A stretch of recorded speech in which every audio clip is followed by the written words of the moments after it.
Hello student. तो basically आज हम कुछ इंपॉर्टेंट फॉर्मूले डिस्कस करने वाले हैं जो हमारे आईपी मेट इंदौर के एग्जाम में बहुत ज़्यादा हेल्पफुल होने वाले। सो हम बेसिकली क्या करेंगे, हम हर टॉपिक में से जो इंपॉर्टेंट फॉर्मूले हैं उनको डील करेंगे। तो स्टार्ट करते हैं हम नंबर सिस्टम से। नंबर सिस्टम में हमारे पास क्या क्या फॉर्मूले होते हैं हम एक बार देख लेते हैं। सो हम बेसिकली इंपॉर्टेंट फॉर्मूले देखने वाले। तो देखो नंबर सिस्टम, मान लो कि नंबर एन है और इसका प्राइम फैक्टराइजेशन इस तरह से लिखा हुआ है P1 की पावर A1, P2 की पावर A2, P3 की पावर A3। इसका मतलब क्या है कि हमने इसको ब्रेक कर लिया प्राइम की पावर में, या P1 P2 P3 एक प्राइम नंबर है, ठीक है, और A1 A2 A3 जो प्राइम की पावर सारी है, या 2 की पावर 3 2 इस तरह से आ रहा है, इस तरह से, ठीक है। बात समझ में आ रही अब देखो सबसे पहला फॉर्मूला क्या होता है, टोटल फैक्टर्स। टोटल फैक्टर कितने होंगे हमारे पास, टोटल फैक्टर कितने होंगे। सबसे पहला फॉर्मूला, इंपॉर्टेंट फॉर्मूला क्या है, टोटल फैक्टर कितना होता है, जो भी पावर्स है उसमें 1 ऐड करके हम मल्टीप्लाई कर देते हैं। ये हमारे पास फॉर्मूला हो गया किसका, टोटल फैक्टर्स का। अब जितनी भी हमारे पास पावर्स होगी उनको हम 1 ऐड करके मल्टीप्लाई कर देंगे। दूसरा होता है कि भाई ये जितने भी फैक्टर है उनका सम करना है, तो सम ऑफ फैक्टर्स। तो जितने भी हमारे पास फैक्टर्स आए उनका सम कैसे करेंगे, तो सम कैसे करेंगे, सम का फॉर्मूला होता है A1 P1 की power A1 plus 1 minus 1 divide by P1 minus 1, P2 की power A2 plus 1 minus 1 divide by P2 minus 1। इस तरह से ये ऑर्डर चलता रहता है। तो ये हमारे पास फॉर्मूला हो गया सम ऑफ फैक्टर्स निकालने का, कि जितने भी हमारे पास फैक्टर्स हैं उनका सम हम कैसे करेंगे। क्लियर ये वाला पार्ट। थर्ड पार्ट है हमारे पास इसमें कौन सा वाला फॉर्मूला, कि भाई को प्राइम नंबर लेस देन है, जिसे हम फाई एन से भी डिनोट करते हैं। को प्राइम नंबर लेस देन है, इसका फॉर्मूला क्या होता है, इसका मतलब क्या है, को प्राइम नंबर लेस देन है। मैं लिख भी देता हूँ, इसे हम फाई एन से डिनोट करते हैं, को prime number less than n. तो एन से छोटे और एन से को प्राइम ऐसे नंबर हमें फाइंड करने। तो क्या होता है इसका तरीका, n 1 minus 1 upon P1 1 minus 1 upon P2। तो क्या करते हैं इसमें, बेसिकली जो हमारे नंबर उसको मल्टीप्लाई करते हैं किससे, 1 माइनस 1 अपॉन P1, मतलब P1 P2 हमारे पास यहाँ प्राइम्स है, उनसे हम मल्टीप्लाई कर देते हैं। क्लियर है वाला बात। अब हमारे पास नेक्स्ट आता है कि सम ऑफ ऑल को प्राइम नंबर, की जितने भी हमारे पास को प्राइम नंबर इनका सम कैसे करेंगे, सम ऑफ को प्राइम नंबर्स। तो उसका फॉर्मूला क्या होता है, हमारे पास फॉर्मूला होता है n phi n divide by 2। N मतलब नंबर्स और फाई एन हमारे पास को प्राइम नंबर हो गए कितने नंबर से, जो हमने वैल्यू इसके ऊपर फाइंड की है, और डिवाइड बाई 2। तो ये बेसिकली हमारे पास 3-4 फॉर्मूले हैं जो फैक्टर से रिलेटेड होते हैं। सो हमको हमारे इसमें फॉर्मूले याद होने चाहिए। नेक्स्ट हम देख लेते हैं इसमें, नेक्स्ट वैरायटी हम देखते हैं एचसीएफ एलसीएम वाली। तो आपने देखा होगा कि एचसीएफ ऑफ फ्रैक्शन निकालना हो, तो जैसे मान लो हमारे पास इस तरह से बहुत सारे फ्रैक्शन दिए गए, A2 B2 इस तरह से, ये बहुत सारे फ्रैक्शन है, हमने इस तरह से लिख लिया, ठीक है। तो अगर हम इसे इसका एचसीएफ निकालें तो कैसे निकालेंगे, न्यूमरेटर का तो एचसीएफ ले लो, तो न्यूमरेटर में जो भी नंबर्स हैं उन सबका क्या ले लो, एचसीएफ, और एलसीएम ले लो किसका, डिनोमिनेटर्स का, तो B1 B2 BN, ठीक है। सिमिलरली अगर हम देखें एलसीएम निकालना हो मुझे अगर सेम ही अप्रोच से, तो A1 divide by B1, A2 divide by B2, और इस तरह से चल रहा है। तो क्या करेंगे, अब हम पहले एलसीएम ले लेंगे। एलसीएम क्या किसका, न्यूमरेटर्स का, तो एलसीएम ले लिया हमने A1 A2 AN तक, और डिवाइड बाई एचसीएफ कर देते हैं, एचसीएफ ऑफ डिनोमिनेटर दे देते B1 B2 BN। तो ये हमारे पास कुछ फॉर्मूले हो गए जिसमें हम फ्रैक्शंस का क्या निकाल सकते हैं, फ्रैक्शंस के हम एचसीएफ और एलसीएम फाइंड कर सकते हैं आसानी से। क्लियर है ये वाली बात। तो नेक्स्ट की तरफ चलते हैं। नेक्स्ट क्या है हमारे पास, रिमाइंडर थ्योरम। तो बेसिकली हमारे पास 3 तरह के रिमाइंडर थ्योरम ज्यादा यूज करते हैं, हम उनको एक बार डिस्कस कर लेते हैं। पहली थ्योरम है हमारे पास फर्माइट थ्योरम। नाम याद हो या ना हो में मतलब नहीं है, बस कंसेप्ट पता होना चाहिए। सो फर्माइट थ्योरम क्या बोलती है, फर्माइट थ्योरम बोलती है हमसे कि A is any number and P is a prime number. P क्या है, एक प्राइम नंबर, ठीक है। सो थ्योरम क्या बोलती है, अगर A की पावर P माइनस 1 को मैं P से डिवाइड करता हूं तो रिमाइंडर मुझे क्या मिलेगा, 1 मिलेगा। सो रिमाइंडर ऑफ A की पावर P माइनस 1, उसको मैं अगर P से डिवाइड करता हूं तो रिमाइंडर मुझे इस केस में क्या मिलेगा, 1 मिलेगा। सेकंड थ्योरम जिसे बोलते हैं, इसका एक्सटेंशन बोल सकते हैं हम फर्माइट थ्योरम को, इसे हम बोलते हैं यूलर्स थ्योरम। तो यूलर्स थ्योरम क्या बोलती है हमसे, यूलर्स थ्योरम बोलती है A is any number and N also any number. अब कोई भी नंबर हो सकता है, A is also another number, ठीक है। पर कंडीशन क्या है कि A और N का जो HCF है वो होना चाहिए 1। तो HCF ऑफ A, N होना चाहिए 1। सो ये थ्योरम क्या बोलती है, थ्योरम बोलती है कि A की पावर फाई एन मतलब को prime number less then n, जो हम पढ़ के आए अभी, को अगर हम n से डिवाइड करते हैं तो इस केस में रिमाइंडर जो मिलेगा मुझे 1 मिलेगा। फाई n मतलब क्या है, को prime number less then n। सो ये थ्योरम क्या बोलती है, यूलर्स थ्योरम, कि अगर a की पावर फाई n को मैं n से डिवाइड करता हूं तो रिमाइंडर मुझे 1 मिलेगा। कंडीशन क्या है, a और n का HCF क्या होना चाहिए, 1 होना चाहिए। तीसरी थ्योरम जो हम फैक्टर्स के रिलेशन में पढ़ते हैं वो हमारे पास बिल्सन थ्योरम। सो बिल्सन थ्योरम हमसे क्या बोलती है, तो बिल्सन थ्योरम होती है हमारे पास कि p-1 के फैक्टोरियल को अगर मैं p से डिवाइड कर रहा हूं, जहां पर p प्राइम है, मैं यहां पर लिख भी देता हूं, p हमारे पास प्राइम नंबर है। सो p क्या है, बेसिकली प्राइम नंबर। सो अगर p-1 के फैक्टर को मैं p से डिवाइड करता हूं तो इस केस में मुझे रिमाइंडर मिलेगा p-1। और जो उसका सेकंड वाला पार्ट है वो इंपॉर्टेंट है कि p-2 के फैक्टोरियल को अगर p से डिवाइड करते तो रिमाइंडर मिलता है 1। तो इस तरह के हमारे पास 3-4 स्टेटमेंट जो रिमाइंडर थ्योरम में हमारे बहुत यूजफुल होते हैं, वो सारे के सारे हमने यहाँ पे लिख लिए। क्लियर है ये वाली बात, कैसे करना था कुछ, ये कैसे करनी थी, कैसे याद करने, कैसे आप समझ में आएंगी चीजें, समझ में आ गया होगा आपको ये वाला बात। तो नेक्स्ट चलते हैं हम। तो हमने बेसिकली हमें नंबर सिस्टम में हमने रिमाइंडर वाले हो गए, फैक्टर वाले हो गए, एससी वाला थोड़ा सा हमने फॉर्मूले देखे जो हमारे बहुत यूजफुल होते हैं पेपर में। हम क्वाड्रेटिक इक्वेशन की बात करें तो क्वाड्रेटिक इक्वेशन में क्या होता है, देखो जनरल हमारी क्वाड्रेटिक इक्वेशन ये होती है x square plus b x plus c equal to 0, जहां पर ए नॉट इक्वल टू 0 होना चाहिए। ए नॉट इक्वल टू 0 का मतलब क्यों, क्योंकि अगर ए की वैल्यू 0 हो गई तो फिर ये क्वाड्रेटिक इक्वेशन नहीं बनेगी, ये एक लीनियर इक्वेशन बन जाएगी। अगर मान लो इसके रूट अल्फा और बीटा है, रूट का मतलब क्या है, एक्स की ऐसी वैल्यू जो इस इक्वेशन को सेटिस्फाई करती हो। सो हमने अज्यूम कर लिया कि इसके रूट क्या है, अल्फा और बीटा।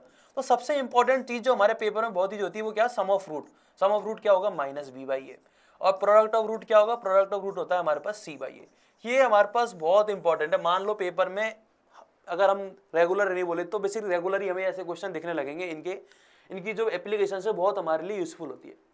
दूसरा जो चीज हमारे लिए इंपॉर्टेंट है वो क्या है कि देखो ये एक एक्सप्रेशन है क्यू एक्स, ये क्या लिखा हुआ है, a x square plus b x plus c, ये एक एक्सप्रेशन है।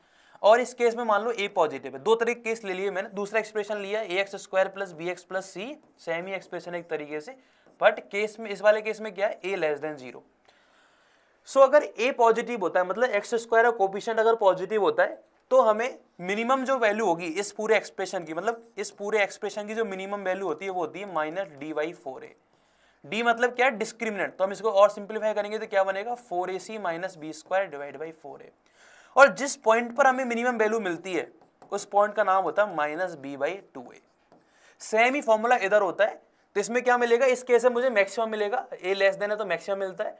और इसमें फॉर्मूला क्या होता है, माइनस डी बाई 4, सेम ही फॉर्मूला होता है, बट यहाँ पे ए लेस देन 0 है बस।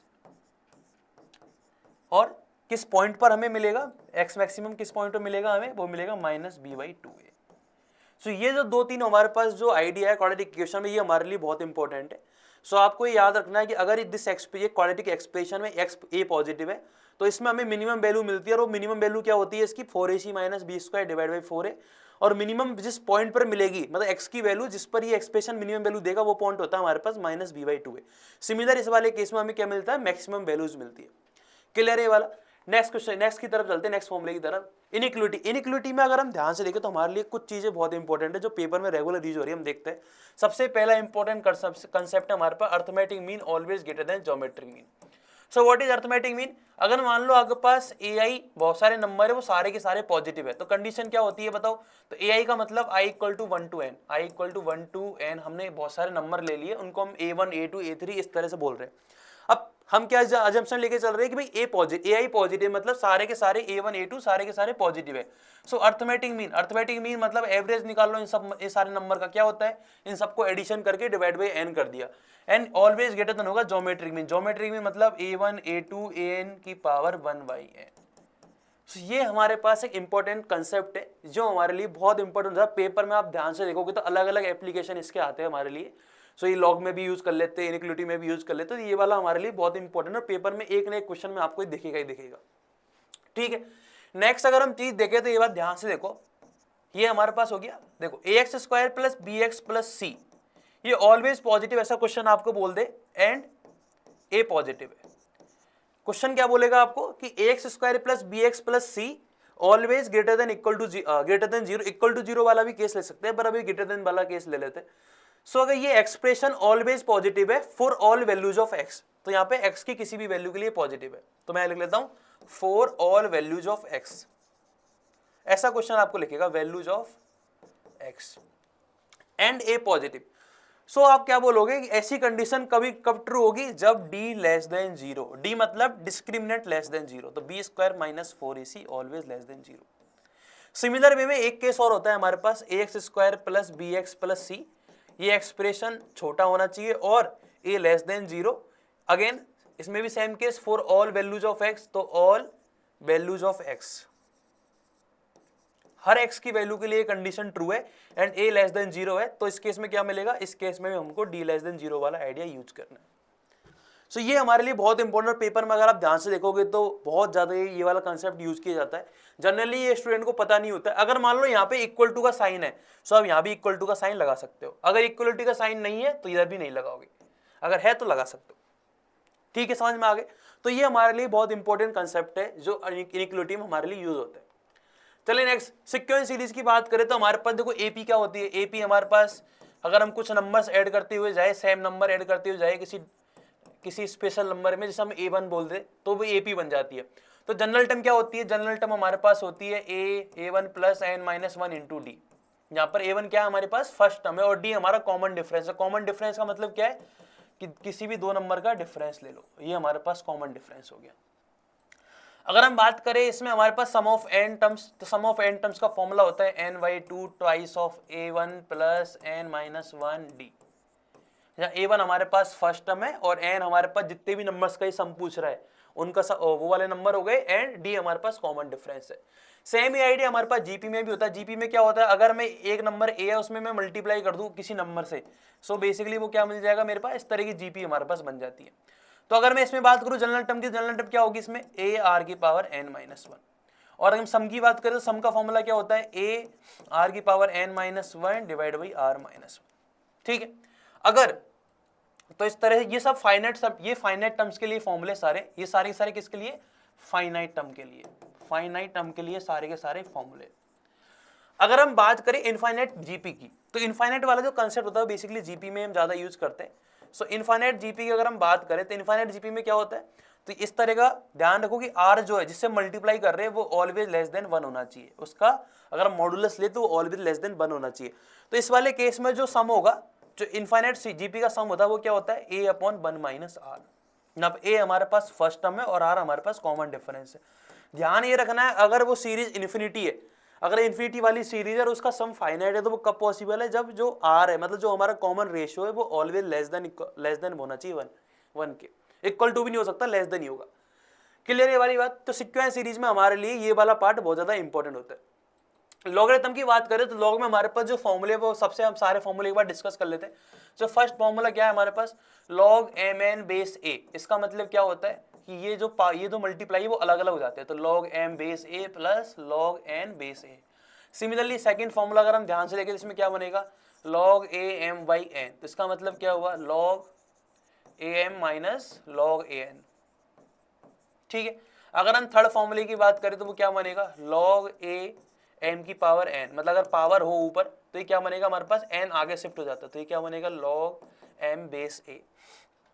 नेक्स्ट अगर मान लो ये जो पावर है वो बेस पे लगी हो, मान लो इस तरह से लगी हो, सो इसमें क्या होता है ये डिवाइड में आ जाता है, तो डिवाइड में क्या बनेगा log m बेस a। इस तरह से ये वाला फॉर्मूला कन्वर्ट हो जाता है। नेक्स्ट फॉर्मूला अगर हम ध्यान से देखें तो मान लो हमारे पास log b a लिखा हुआ है, तो हम बेस चेंज कर सकते हैं। तो बेस किस तरह चेंज करेंगे, मान लो हमने एक नया बेस ले लिया k, तो हम इसको इस तरह से कन्वर्ट करके लिख सकते हैं। ये हमारे पास कुछ स्पेशल फॉर्मूले हैं जो हमें सारे याद रखने हैं। और अगर ये आपका रिवीजन भी हो जाएगा इससे आपको फायदा ये है कि आपको सारे फॉर्मूले एक साथ में दिखने लगेंगे। और अगर हम ध्यान से देखें नेक्स्ट फॉर्मूला, अगर मुझे मान लो बेस को इंटरचेंज करना हो, मतलब अगर ए बी है उसको बी ए लिखना हो तो कैसे लिखेंगे, 1 upon divide by log b a. मतलब ये दोनों इंटरचेंज हो गए, ये दोनों बेस। नेक्स्ट क्या फॉर्मूला है हमारे पास, a log a की पावर में इस तरह से लिखा होता है, तो ये दोनों c इंटरचेंज हो जाते हैं, कोई c और a इंटरचेंज हो जाएंगे। ये किसके इक्वल हो जाएगा, ये बन जाएगा हमारे पास log c b a। तो हम इनको इंटरचेंज कर सकते हैं, कोई दिक्कत नहीं। नेक्स्ट हम अगर देखें सेवंथ फॉर्मूला इसमें, तो a log a b ये किसके इक्वल होता है, ये होता है b के इक्वल। ठीक है, ये इसी से आया ऊपर वाले फॉर्मूले से। सो ये दो फॉर्मूले जनरली याद नहीं होते स्टूडेंट को, तो ये भी आपको क्लियर होने चाहिए। तो लॉग में हमारे पास इस तरह से डिफरेंट फॉर्मूले जो हमने वन शॉट रिवीजन की तरह आप इसको डील कर सकते हो। तो वन शॉट रिवीजन में सारे के सारे फॉर्मूले आपके क्लियर हो जाएंगे। क्लियर है लॉग वाला पार्ट। सो लॉग वाला पार्ट भी हमें समझ में आ गया कि लॉग वाले पार्ट में हमें कैसे डील करना था। चलिए नेक्स्ट आता है, अब हमने अलजबरा वाले कुछ टॉपिक्स थे, क्वाड्रेटिक सीक्वेंस, सीरीज, इनइक्वालिटी, जिसमें इंपॉर्टेंट जो फॉर्मूले हमने सारे देख लिए। अब चलते हैं ट्राइंगल के एरिया पर। सो देखो ट्राइंगल का एरिया हम बहुत तरीके से फाइंड कर सकते हैं। सबसे पहला क्या होता है, half into base into height. ये मेरे पास सबसे जनरल फॉर्मूला है, ठीक है। मान लो ये एक ट्राइंगल है मेरे पास, ट्राइंगल ABC, और ये मान लिया हमने हाइट है। हाइट मतलब यही होगी हमारे पास हाइट, इसको मान लो h। तो हमारे पास फॉर्मूला क्या बनेगा, half into BC into h। ये मेरे पास कुछ फॉर्मूला बनता है। इससे काफी ज्यादा वेरिएंट भी होते हैं, देखो डिफरेंट तरीके से फाइंड कर सकते हैं। दूसरा तरीका क्या है, हाफ AB साइन C। सो AB का मतलब क्या है, A के सामने वाली साइड A है, B के सामने वाली साइड B है, ये वाली साइड C है, और ये वाला एंगल A है, ये वाला एंगल C है, ये वाला एंगल B है। सो ट्राइंगल के एरिया का फॉर्मूला क्या होता है, हाफ AB साइन C, या फिर हाफ BC साइन A। ये हमारे लिए बहुत इंपॉर्टेंट फॉर्मूला है। या फिर हम इसको यूज कर सकते हैं हाफ AC साइन B। तो इस तीनों तरीके से हम इसको यूज कर सकते हैं। ये डिफरेंट वेरिएंट है हमारा ट्राइंगल का एरिया फाइंड करने का। दूसरा तरीका होता है हमारे पास ह्यूरन्स फॉर्मूला। वो क्या होता है, वो होता है हमारे पास square root of S minus A, S minus B और S माइनस C, जहां पर S क्या है, सेमी पेरीमीटर। तो S की वैल्यू क्या है यहाँ पर, S इक्वल टू है A plus B plus C divide by 2। तो पेरीमीटर का हाफ कर दिया था, सेमी पेरीमीटर। ये हमारे पास एक नया फॉर्मूला है, ये ह्यूरन्स वाला फॉर्मूला है जो हम 8, 9, 10th की कुछ बुक्स में आता है। तो उसके लिए हमारे लिए यूजफुल फॉर्मूला है, जो भी हम पेपर में यूज करते हैं, ठीक है। और अगर हम सेंट्रोइड वाले आइडिया से देखेंगे तो हमारे पास एक फॉर्मूला ये भी होता है, R equal to ABC divide by 4 delta. So अगर आपको सरकम रेडियस, कैपिटल R का मतलब होता है सरकम रेडियस, तो इसकी हेल्प से भी हम इसमें वैल्यूज फाइंड कर सकते हैं। और एक फॉर्मूला क्या होता है, एक होता है हमारे पास इन रेडियस से रिलेटेड एक फॉर्मूला होता है, R equal to del by S। इसका मतलब क्या होता है, ये इन रेडियस है, ये सेमी पेरीमीटर है, और ये हमारे पास एरिया ऑफ ट्राइंगल। तो ये हमारे पास कुछ इंपॉर्टेंट फॉर्मूले जो हमारे लिए बहुत ज्यादा यूजफुल होते हैं। तो आपको ये सारे के सारे पता होने चाहिए ट्राइंगल के एरिया फाइंड करने के लिए। क्लियर है वाली बात। नेक्स्ट की तरफ चलते हैं। अब हम आते हैं साइन और कोसाइन रूल। तो देखो अगेन एक ट्राइंगल हम बना लेते हैं। ये हमारे पास एक ट्राइंगल है ABC, ठीक है। इसके सामने वाली साइड A है, ये B है, ये C है। इस तरह से एक ट्राइंगल है। और रूल हम देख लेते हैं, साइन कोसाइन रूल से लास्ट ईयर भी एक क्वेश्चन आया था, तो ये इंपॉर्टेंट हमारे लिए, तो हम इनको देख लेते हैं, साइन रूल और कोसाइन रूल क्या होते हैं। तो यहाँ पर हम साइन रूल लिखेंगे, इधर हम कोसाइन रूल लिखेंगे। तो साइन रूल क्या बोलता है, साइन रूल बोलता है हमारे लिए कि A divide by sine A और B divide by sine B, इनका रेशो ऑलवेज सेम आएगा। C divide by sine C, इनका रेशो क्या होता है, सेम ही होता है। ये हमारे लिए इंपॉर्टेंट है। तो इसका यूज कैसे करेंगे, अगर आपको दो एंगल दिए हो और दो साइड, जनरल फॉर्मूले के लिए इसमें कोई कंडीशन नहीं है ट्राइंगल के लिए कि भाई ट्राइंगल राइट एंगल होना चाहिए, जनरल है। कोसाइन रूल और साइन रूल जनरल ट्राइंगल के लिए यूज कर सकते हैं हम। कोसाइन रूल क्या बोलता है, मान लो अगर आपको cos A फाइंड करना है, तो cos A कैसे फाइंड करोगे, तो आप क्या बोलोगे, A एंगल ये, इसके एडजेसेंट साइड का स्क्वायर करके ऐड कर दो, और सामने वाली साइड का क्या ले लिया हमने, माइनस कर दिया, फिर मल्टीप्लाई में एडजेसेंट साइड को मल्टीप्लाई करना है। सिमिलरली cos B कैसे निकालेंगे, cos B हमारा निकलेगा, B के एडजेसेंट साइड कौन सी है, C और A। तो ये मेरे पास हो गया एडजेसेंट साइड हो गई ये minus b square twice AC। Similarly cos C कैसे निकलेगा, cos C निकलेगा हमारे पास A square plus B square minus C square divide by twice AB। So ये हमारे लिए इंपॉर्टेंट कंसेप्ट की तरह मान लो आप, ये हमारे लिए इंपॉर्टेंट फॉर्मूले कोसाइन रूल और साइन रूल, इनके बेस पे पेपर में क्वेश्चन आते रहते हैं। क्लियर है वाली बात। नेक्स्ट चलते हैं सेंट्रोइड। अब हम इंडिविजुअल सारे के सारे सेंटर्स जो इंपॉर्टेंट है उनको देख लेते हैं। तो सेंट्रोइड क्या होता है, सेंट्रोइड देखो क्या होता है, अगर मैं ये मेरे पास एक ट्राइंगल ABC है और हम मीडियन ड्रॉ कर रहे हैं, तो मीडियन हमने ड्रॉ करी। मीडियन का मतलब क्या है, एक ऐसी लाइन जो जिस मान लो वर्टेक्स A से हमने लाइन ड्रॉ की BC पर, तो ये इसको 2 इक्वल पार्ट में डिवाइड कर देगी, तो ये हमारे पास मीडियन हो गई। सो इनका जो इंटरसेक्शन पॉइंट होता है वो हमारा सेंट्रोइड होता है, जिसे हम G से भी डिनोट करते हैं। तो मान लो ये वाला पॉइंट हो गया हमारे पास D, इस तरह से हमने अज्यूम कर लिया। तो एक रिलेशन तो क्या होता है, AD और DG का जो रेशो होता है वो होता है 2:1। सिमिलरली अगर मैं इसको DEF बोल दूं तो हमारे पास इसमें दिखेगा, तो आपको मिलेगा दूसरा रिलेशन AG और, ये गलत लिख दिया, AG और DG का रेशो इधर आ गया, BG और GE का रेशो आ गया 2:1, और ये हो गया मेरे पास CG और GF का रेशो आ गया अगेन 2:1। मतलब ये जो पार्ट है ऊपर वाला पार्ट 2A1, फिर ये 2A1, ये वाला 2A1, इस तरह से ये वाला पार्ट, ये इस तरह से ये वाले फॉर्मूले बनते हैं। क्लियर है वाली बात। और जो इंपॉर्टेंट इसमें चीजें वो क्या है वो हम एक बार देख लेते हैं। मैं उसको एक बार इरेज कर देता हूं। देखो आपको 6 ट्राइंगल दिख रहे होंगे आप में, तो ये सेंट्रोइड है और इसमें आपको 6 ट्राइंगल दिख रहे हैं। सो सबसे इंपॉर्टेंट चीज क्या है, इसका जो एरिया इन 6 के 6 ट्राइंगल का वो क्या होता है, सेम होता है। सो आप अगर आपको निकालना हो किसी भी एक जनरल ट्राइंगल का एरिया, तो आप क्या करोगे, टोटल ट्राइंगल के एरिया में से 6 का डिवाइड कर सकते हो। तो ये सारे के सारे जो आपको ट्राइंगल दिख रहे हैं अंदर 6, इन सबका एरिया क्या होता है, सेम होता है। ये हमारे लिए बहुत इंपॉर्टेंट इसमें कंसेप्ट की तरह, ठीक है वाली बात। और एक जो थ्योरम इसमें इंपॉर्टेंट है वो इसे अपोलिनियस थ्योरम भी बोलते हैं। वो क्या होती है, ए बी का स्क्वायर प्लस ए सी का स्क्वायर किसके इक्वल होगा, ट्वाइस ऑफ ए डी के स्क्वायर प्लस बी डी के स्क्वायर के। इस तरह से ये फॉर्मूला, बी डी की जगह आप डी सी भी लिख सकते हैं। क्यों लिख सकते हैं, क्योंकि ये दोनों सेम ही है, ये दोनों सेम है, क्योंकि ऊपर वाली लाइन है जो ए डी है वो हमारे पास क्या है, मीडियन है। तो ये एक फॉर्मूला भी हमारे लिए इंपॉर्टेंट होता है। सो हमने क्या देखा सेंट्रोइड में हमारे पास एक तो रेशो वाला आइडिया है, एक हमारे पास ये थ्योरम है, और इसके अलावा ये वाला आइडिया भी है कि ये चारों के 6 की 6 ट्राइंगल इक्वल होते हैं। और अगर आप ध्यान से देखो, इसको एक वेरिएंट और होता है इसमें ट्राइंगल वाले एरिया वाले कंसेप्ट का। तो देखो ये वाला पॉइंट, इसका मिड पॉइंट है डी, ये वाला ई है, ये वाला एफ पॉइंट है, ठीक है, ये मेरे पास ए बी सी है। सो अगर आपने इन सबको मर्ज किया, ठीक है, ये मिड पॉइंट है सारे के सारे, F D F mid point है, तो आपको अगेन 4 ट्राइंगल दिख रहे हैं, तो इन सबका एरिया भी क्या होता है, सेम ही होता है। सो ये भी आप इसमें यूज कर सकते हो। क्लियर ये वाली बात। तो इसमें हमने देखा 2 डिफरेंट आइडिया है मिड पॉइंट वाले से, तो हमने वो सारे, एक तो इसमें मिड पॉइंट वाला आइडिया लग रहा है, एक हमारे पास जनरल ट्राइंगल है, मीडियन ड्रॉ करके जो 6 ट्राइंगल बन रहे हैं उनका एरिया सेम होता है, इसमें इनका एरिया सेम होता है, और ये 2 प्रॉपर्टी और। क्लियर ये वाली बात। इन सेंटर पे चलते हैं। इन सेंटर कैसे बनता है, इन सेंटर बनता है हमारे पास अगर हम एंगल बाइसेक्टर ड्रॉ करते हैं, किससे, तीनों की तीनों वर्टेक्स से। तो मान लो ये हमारे पास एंगल बाइसेक्टर है। एंगल बाइसेक्टर मतलब जो इसको इक्वल पार्ट में डिवाइड कर दे। सिमिलरली इधर से भी आएगा और सिमिलरली हमारे पास इधर से भी आएगा। तो ये जो पॉइंट है ये हमारे पास होता है इन सेंटर, जिसे हम एंगल बाइसेक्टर भी बोलते हैं, एंगल बाइसेक्टर का इंटरसेक्शन पॉइंट भी बोलते हैं। तो सबसे इंपॉर्टेंट जो प्रॉपर्टी इसमें वो क्या है कि अगर ए बी सी एक ट्राइंगल है और ए डी एक एंगल बाइसेक्टर है, सो ए बी और बी डी का जो रेशियो है वो किसके इक्वल होगा, A C divide by D C D के। ये जो बहुत इंपॉर्टेंट कंसेप्ट है हमारे लिए, इसके बेस पे क्वेश्चन बहुत ज्यादा यूज होते हैं। तो सबसे इंपॉर्टेंट क्या चीज रही, एक तो इसमें कि ए सी ए बी और बी डी का जो रेशियो है किसके इक्वल होगा, ए सी और सी डी के रेशियो के। क्लियर है। और इन सेंटर जो इन एंगल बाइसेक्टर से जो इंटरसेक्शन पॉइंट होता है इसे इन सेंटर भी बोलते हैं। और इन सेंटर से, अगर इन सेंटर का मतलब क्या होता है, मतलब कि इस ट्राइंगल के अंदर में एक सर्कल बनाऊंगा, सो उसका सेंटर यही है।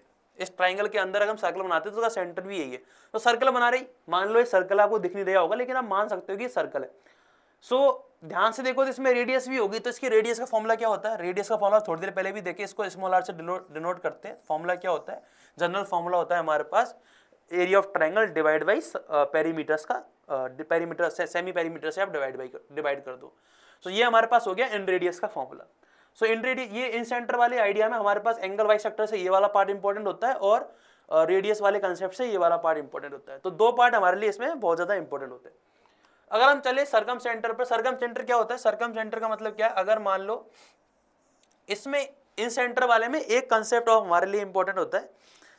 अगर मान लो आपको ये वाला एंगल फाइंड करना हो, कौन सा, मान लो आपको ये वाला, ये एंगल, ये इन सेंटर है और आपको ये वाला एंगल फाइंड करना है, इसको आई से डिनोट कर दे। सो एंगल बी आई सी अगर आपको फाइंड करना है तो क्या बोलोगे आप, 90 प्लस एंगल ए बाई 2। और अगर मान लो आपको ये वाला एंगल फाइंड करना है, एंगल ए आई सी, तो क्या बोलोगे, 90 प्लस, इसके जस्ट सामने वाले एंगल की तरफ जाओ, सामने वाला एंगल क्या है, ये। तो इस तरह से आप इस वाले फॉर्मूले को भी यूज कर सकते हो, ठीक है।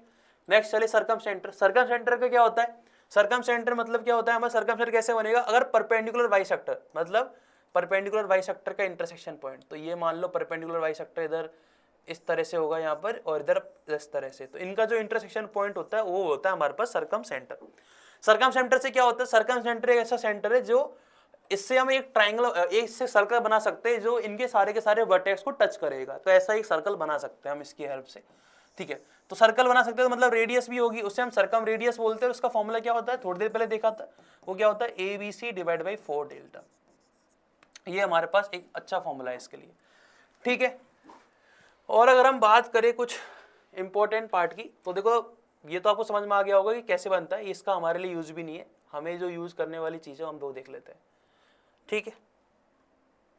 देखो मान लो ये आपके पास इस तरह से, ये हमारे पास सरकम सेंटर है, हम पहले से अज्यूम करके चल रहे हैं ना, ठीक है। सो अगर आपको ये वाला एंगल ए है, ये बी है, ये सी है, सो अगर आपको ये माला, इसको मैं ओ से डिनोट कर रहा हूँ, तो ये जो एंगल होता है वो होता है 2 आइस ऑफ ए, मतलब इसके जस्ट अपोजिट वाले एंगल का, अपोजिट वाले वर्टेक्स का डबल। सिमिलरली ये वाला कितना होगा, ये होगा ट्वाइस ऑफ बी और ये होगा ट्वाइस ऑफ सी। ठीक है, तो ये हमारे लिए एक इंपॉर्टेंट फॉर्मूला है, ये इंपॉर्टेंट आइडिया है कि भाई ये वाला एंगल हम कैसे फाइंड करेंगे अगर ये जो पॉइंट है वो हमारे पास सर्कमसेंटर हो। क्लियर है वाली बात। तो इसमें हमारे पास एंगल वाला कंसेप्ट था और एक हमारे पास ये फॉर्मूला सर्कम रेडियस का। चलते अब हम देखते हैं राइट एंगल ट्रायंगल में इन सारी चीजों को देखते हैं कि खाप खापे कैसे कैसी चीजें होती है। देखो राइट एंगल ट्रायंगल में क्या क्या चीज हमारे लिए इंपॉर्टेंट होती है हम देख लेते हैं। तो ये मेरे पास एक राइट एंगल ट्रायंगल है, देखो ये एंगल 90 डिग्री होता है। सबसे पहली चीज इंपॉर्टेंट चीज जो हमारे राइट एंगल ट्रायंगल में होती है वो क्या होती है, पाइथागोरस थ्योरम, मतलब ए बी का स्क्वायर प्लस ए सी का स्क्वायर इक्वल्स टू ए सी का बी सी का स्क्वायर इक्वल्स टू ए सी का स्क्वायर। ठीक है, उसके अलावा अगर आपको पूछा जाए कि भाई ये अगर ये आपसे वो क्वेश्चन बोल देता है कि राइट एंगल ट्रायंगल है और आपको इसके सर्कम सेंटर पता लगाना, सर्कम सेंटर क्या होता है, मिड पॉइंट ऑफ हाइपोटेनियस, तो ये सर्कम सेंटर है, सर्कम सेंटर ये क्या होता है basically mid point of hypotenuse. आप लिख भी याद भी कर लो इसे, मिड पॉइंट ऑफ हाइपोटेनियस, तो मिड पॉइंट ऑफ एसी लिख रहा हूं, एसी मतलब हाइपोटेनियस। ठीक है, और अगर बात करते हैं आप ऑर्थो सेंटर की, तो ऑर्थो सेंटर यहाँ पे मिलता है, तो ऑर्थो सेंटर कहाँ मिलेगा इसमें, इस पॉइंट पर, एंगल बी पर। ठीक है, अगर हम बात करते हैं इसके लिए कुछ स्पेशल फॉर्मूला भी होते हैं। अगर हमें इन रेडियस का फॉर्मूला राइट एंगल ट्रायंगल के लिए देखें तो ये होता है a plus b minus c divide by 2।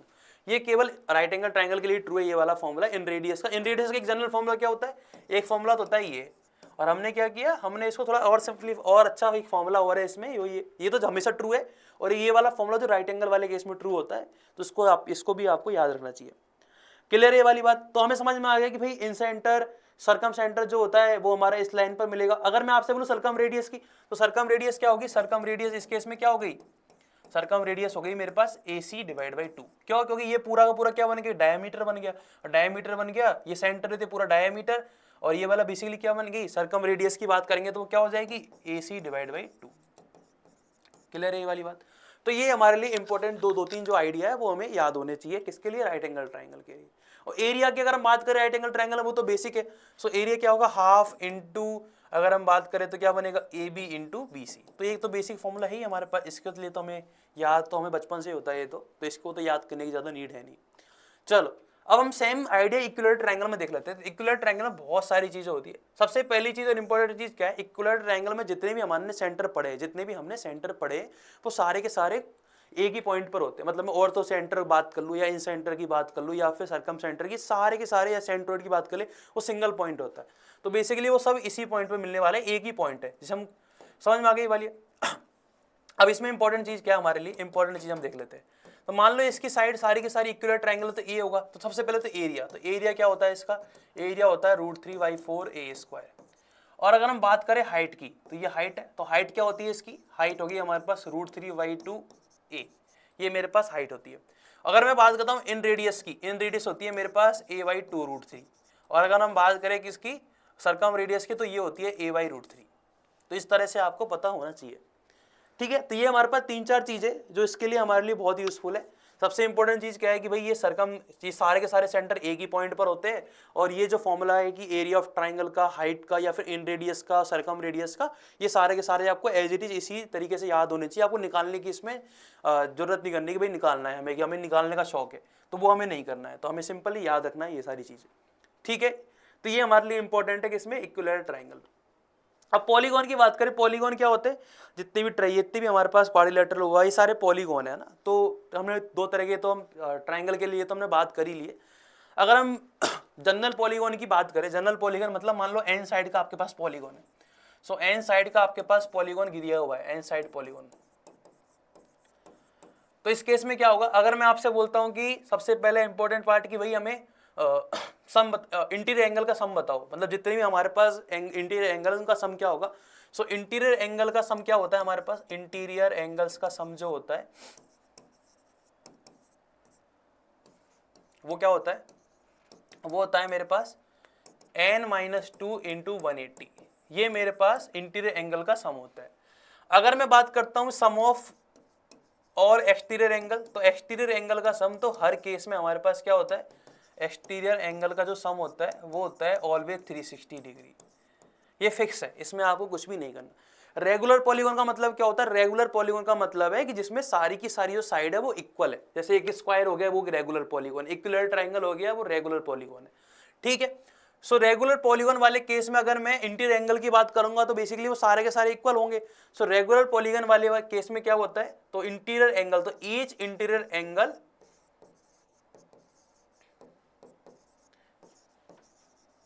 किस केस में बात कर रहे हैं हम, रेगुलर पॉलीगॉन के केस में।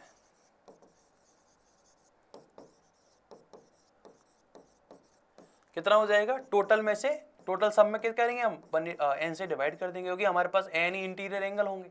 सो ये हमारे पास एक फॉर्मूला हो गया अगर रेगुलर पॉलीगॉन में आपको इंटीरियर एंगल फाइंड करना है तो। क्लियर है ये वाली बात। चलो तो हमें एक बेसिक आइडिया होना चाहिए। और अगर हम बात करें डायगोनल्स की, तो एक कितनी डायगोनल मिलती है हमें, तो डायगोनल्स का फॉर्मूला होता है एन साइड के पॉलीगॉन में डायगोनल मिलती है हमारे पास n-3 डिवाइड बाई 2। सो ये आप याद भी रख सकते हो कि अगर n साइड का पॉलीगॉन है तो उसमें जो नंबर ऑफ डायगोनल्स है वो कितनी होगी, n-3 डिवाइड बाई 2। क्लियर। अब हम हेक्सागन के लिए थोड़ा डील कर लेते थे, हेक्सागन क्या होता है। तो देखो थोड़ा सा आपको पता होना चाहिए हेक्सागन के बारे में। सो हम हेक्सागन बना लेते हैं। हेक्सागन हमारे लिए इंपॉर्टेंट क्यों है, उसका रीजन बता देता हूँ। देखो अगर आप इसका इंटीरियर एंगल फाइंड करोगे तो क्या मिलेगा, देखो क्या होता है 6 - 2 × 180 डिवाइड बाई 6। ये एक रेगुलर हेक्सागोन है हमारे पास, है ना, रेगुलर हेक्सागोन हम लेके चल रहे हैं। सो ये बेसिकली बनेगा मेरे पास 120, मतलब ये 120 डिग्री के एंगल बनेंगे अंदर वाले, ये 120। अब 120 मिलने से हमारे लिए बहुत फायदे, क्योंकि 120 वैल्यू हम फाइंड कर सकते हैं, हमें तरीका पता है 120 साइन 120 कॉस 120 ऐसी वैल्यूज हम आसानी से फाइंड कर सकते हैं। ठीक है, तो सबसे पहली चीज तो इसका इंटीरियर एंगल कितना होता है 120। अच्छा अब ये देखो इसमें दो तरह की डायगोनल मिलेगी आपको। अगर मैं एक बार इंटीरियर एंगल को एक बार हटा दूं तो आप डायग्राम को थोड़ा ध्यान से देखोगे तो दो तरह की डायगोनल आपको दिखती है इसमें। एक बार हम इस सबको इरेज कर देते हैं, डायग्राम समझने के लिए हम ये सारी चीजें कर रहे हैं। सो सबसे पहली चीज तो आपको क्या याद रहेगी, इसमें इंटीरियर एंगल क्या होगा 120, तो वो आप लिख लेना। ठीक है, अब हम नेक्स्ट चीज पे चल रहे हैं। नेक्स्ट क्या है मेरे पास, मान लो देखो दो तरह की डायगोनल, पहली डायगोनल कौन सी होगी, एक तो ये वाली डायगोनल होती है। देखो ये सारी साइड ए है, रेगुलर लेके चल रहे तो ये सारी साइड ए है। ठीक है, मतलब हमने एक वाले फर्स्ट वर्टेक्स को छोड़ के जो बनी है, और एक इस तरह की बनेगी मतलब बड़ी वाली डायगोनल। तो दो तरह की डायगोनल इसमें मिलती है। बाकी आप देखोगे तो ये सेम ही जैसी इन दोनों की जैसी होती है। देखो अगर मैं इसको और इसको मर्ज करूंगा तो वो इसकी जैसी हो गई, और इसको और इस वाले पॉइंट को मर्ज करेंगे तो बड़ी वाली डायगोनल के रेस्पेक्ट में आ गई। सो इसमें इंपॉर्टेंट चीज क्या है, अगर आपको साइड पता है ए है तो ये छोटी वाली डायगोनल की लेंथ होती है a√3 और बड़ी वाली डायगोनल की लेंथ होती है 2a। ये आपको एज इट इज याद होनी चाहिए, ये हमारे लिए इंपॉर्टेंट है। ठीक है, मतलब जो छोटी वाली डायगोनल है वो होती है a√3, बड़ी वाली डायगोनल है वो होती है 2a। ठीक है, और अगर हम बात करें इसमें थोड़ा सा, अगर इसको डायग्राम को और अच्छे से बना ले, हम एक बार मैं इधर बना लेता हूँ तो हम इसका एरिया भी आसानी से देख पाएंगे। तो एरिया क्या होगा, हमें पूरा निकालने की जरूरत नहीं पड़ेगी, एरिया हम आसानी से फाइंड कर पाएंगे। तो देखो इसके अगर हम सारे की सारी बड़ी डायगोनल्स को हम मिला दें तो ये क्या बनेंगे, हमारे पास 6 ट्राइंगल बनते हैं। तो ये मेरे पास ए है, ये भी ए है, ये भी ए है, ये भी ए, ये भी ए, ये भी है। और अगर थोड़ा ध्यान से देखोगे सिमेट्री, और यहाँ पे 6 हमारे पास पार्टीशन हो रहे, तो ये बेसिकली 60 डिग्री के हमारे पास बन गए। तो कहने का मतलब क्या है, ये जो 6 ट्राइंगल आपको दिख रहे हैं ये इक्विलैटरल ट्राइंगल है जिसकी साइड ए है। तो इसका एरिया क्या होगा टोटल √3y4a² × 6, मतलब एक ट्राइंगल के एरिया में मैंने 6 से मल्टीप्लाई कर दिया। और इसको मैं अगर थोड़ा सा और अच्छे सिंप्लीफाई करूंगा तो ये बेसिकली क्या बनेगा 3√3 डिवाइड बाई 2a²। सो ये क्या मिल गया, एरिया मिलेगा इसका, हेक्सागोन का एरिया हमें मिल गया इस वाले केस में। समझ में आ गया कैसे हेक्सागोन का एरिया निकालना था। तो एक आइडिया है कि इससे हेक्सागोन का एरिया हम फाइंड कर सकते हैं। तो ये इसमें क्या क्या चीज़ रखने वाली है, एक तो ये वाला एंगल 120 होता है, ये दोनों हमारे पास डायगोनल्स की वैल्यू कि भाई डायगोनल्स की जो डायगोनल्स उनकी लेंथ क्या होगी, और हमारे पास तो इसका जो एरिया वो क्या होता है और कैसे हम इसको ऑब्जर्व कर पाए वो आपको पता होना चाहिए। नेक्स्ट चलते हैं हमारे पास मेंसुरेशन वाले टॉपिक में, जिसमें हमारे लिए क्या होता है वॉल्यूम, सरफेस एरिया, इनका आइडिया होता है। क्यूबॉइड, क्यूबॉइड मतलब कैसा होता है, क्यूबॉइड हम बना लेते हैं इस तरह, कुछ क्यूबॉइड होता है। तो ऐसी कुछ स्ट्रक्चर होती है क्यूबॉइड की, हमें लेंथ ब्रेड्थ और हाइट दे रखी होती है। तो वॉल्यूम क्या होता है, वॉल्यूम होता है हमारे पास L × B × H। Surface area या टोटल सरफेस एरिया क्या होता है मेरे पास, टोटल सरफेस एरिया मेरे पास होता है twice of LB + BH + HL, ये सब आपको पता ही होगा। और अगर मैं इस वाली डायगोनल की बात करूं, इस वाले पॉइंट से इस वाले पॉइंट तक की, तो ये क्या होती है, इसे हम ओरिजिनल डायगोनल बोल देते हैं इसकी। तो डायगोनल की लेंथ क्या होती है इसमें, डायगोनल्स की लेंथ होगी मेरे पास इसमें √² L² + B² + H²। तो इस तरह से ये वाली डायगोनल भी आप फाइंड कर सकते हो। कौन सी वाली डायगोनल है, एक तरीके से इस वाले पॉइंट से इस वाले पॉइंट, तो मतलब बिल्कुल इस तरह से डायगोनल है। ठीक है, तो ये हमारे पास जो फॉर्मूले आपको पता होने चाहिए। नेक्स्ट देखिए क्यूब में, क्यूब में क्या होता है, सारी की सारी साइडें सेम है, तो वॉल्यूम क्या होगा, वॉल्यूम हो गया इस केस में हमारे पास a³ और टोटल सरफेस एरिया होता है हमारे पास 6a²। एंड अगर हम डायगोनल की बात करें तो डायगोनल क्या होती है मेरे पास, तो वो सारे के सारे क्या हो जाएगा 3a² दैट इज √3a। ठीक है, तो ये हमारे पास कुछ इंपॉर्टेंट जो आपको याद होने चाहिए। अगर हम राइट सर्कुलर सिलेंडर की बात करें, सिलेंडर किस तरह का होता है, सिलेंडर हमारे पास इस तरह का होता है। ठीक है, मान लो ये वाली हाइट h है और ये मेरे पास बेस है जिसकी रेडियस r है। सो मेरे पास फॉर्मूला क्या बनेगा वॉल्यूम का, तो वॉल्यूम का हमारे पास फॉर्मूला होता है πr²h। और अगर मैं कर्व सरफेस एरिया का फॉर्मूला निकालूं तो कर्व सरफेस एरिया, तो कर्व सरफेस एरिया इसका फॉर्मूला क्या होता है 2πrh। ठीक है, और अगर टोटल सरफेस एरिया फाइंड करना है तो टोटल सरफेस एरिया क्या मिलेगा हमारे पास 2πrh तो है ही, और दोनों की दोनों हमारे पास जो बेस है उनका एरिया एडिशन कर दो तो क्या मिलेगा हमारे पास 2πr कॉमन आ जाएगा 2πr इंटू r+h। तो ये दो फॉर्मूले जो हमें याद होने चाहिए। ठीक है, अगर हम कौन के रेस्पेक्ट में बात करें तो कौन कैसी होती है हमारे पास, कौन इस तरह से होती है, सॉफ्टी की शेप जो होती है वो कौन की होती है। देखो इसमें हमारे पास क्या है, ये हमारे पास हाइट h है और ये हमारे पास स्लैंट हाइट होती है। तो हमारा फॉर्मूला क्या बनेगा, तो कर्व्ड सरफेस एरिया का जो फॉर्मूला होता है इसमें वो क्या होता है πrl, और टोटल सरफेस एरिया क्या बनेगा curve surface area plus base का एरिया, तो πrl प्लस πr²। ठीक है, और वॉल्यूम क्या होता है इस केस में, वॉल्यूम हमारे पास होता है 1/3 πr²। तो इस तरह से ये वाला कंसेप्ट भी हो गया क्लियर। क्लियर ये वाली चीज़ें, ये फॉर्मूले आपको याद होने चाहिए। स्फीयर की हम बात करें तो स्फीयर में क्या मिलेगा, ये हमारे पास इस तरह का एक सॉलिड बॉल होती है, एक स्फीयर की तरह होती है। तो मान लो इसकी रेडियस अगर r है, सो ये वॉल्यूम क्या मिलेगा, वॉल्यूम हमारे पास होगा 4/3 πr³। और टोटल सरफेस एरिया जो होगा ऐसा क्या मिलेगा, सरफेस एरिया वो क्या होता है हमारे पास 4πr²। हेमीस्फीयर की अगर हम बात करें तो हेमीस्फीयर कुछ इस तरह का होता है। सो हेमीस्फीयर में अगर हम बात करें वॉल्यूम की, तो वॉल्यूम क्या होता है हमारे पास 2/3 πr³, यहाँ पर r इसकी रेडियस है। और अगर हम बात करें इसका कर्व सरफेस एरिया, तो कर्व सरफेस एरिया की अगर बात करें तो वो क्या होता है 2πr²। और अगर हम करें total surface area, total surface area हम ध्यान दोगे तो ऊपर वाला पार्ट भी इंक्लूड हो जाएगा, तो वो क्या हो जाएगा 3πr²। तो इस तरह से ये हमारे पास कुछ फॉर्मूले होते हैं। क्लियर है, अब हम बात करते हैं फंक्शनल इक्वेशन की।